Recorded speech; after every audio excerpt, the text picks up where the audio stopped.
corsage. Et voici les deux pattes de derrière. Ok, maintenant, j'espère que c'est bon. On va couper les manches et on va faire les flancs.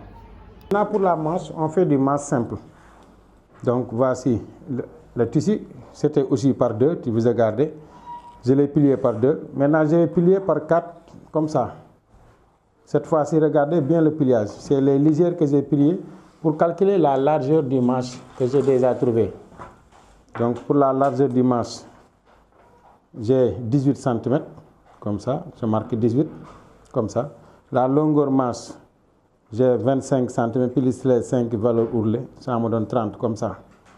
Donc, ici, mon tête de manche, j'ai 9 cm. Quand on dit tête de manche égale largeur manche divisé par 2. Donc, je vais tracer ici pour avoir mon tête de manche. Regarde bien. Maintenant, regarde bien comment je vais former la tête de manche. Ici, c'est 18 cm. C'est là. Donc, qu'est-ce qu'il fait? Regarde, ici, c'est la partie fermée.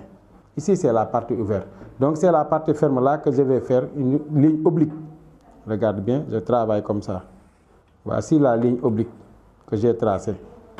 Je vais bien regarder. Donc, cette ligne-là, donc, je vais le diviser d'abord par 2, comme ça. Et chaque partie, je le divise encore par 2, comme ça. J'ai 3 points. Ici, c'est ici en haut. Ici, je remonte de 1,5 en haut. Ici, je descends de 1 cm, comme ça.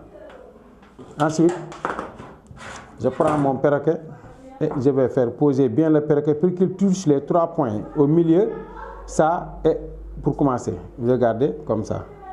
Très bien. Vous avez bien regardé. J'ai commencé ça.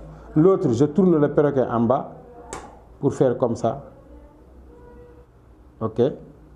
Donc, je dois bien le poser pour que ça touche le point ici. Comme ça. Voilà. Vous avez regardé bien la forme du manche. Donc, on dit la largeur finie. On a dit que 18 moins 5, ça me laisse 13 cm. Donc, ici, je dois avoir 13 cm. C'est là. Donc, ici, j'avais deux lignes. Les 25 plus la valeur ourlée. Donc, je descends de 4 cm.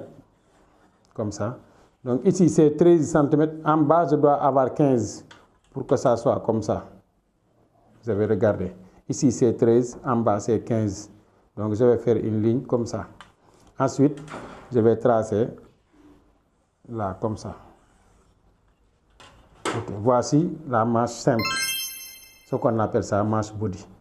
Maintenant, je vais passer aux coupes.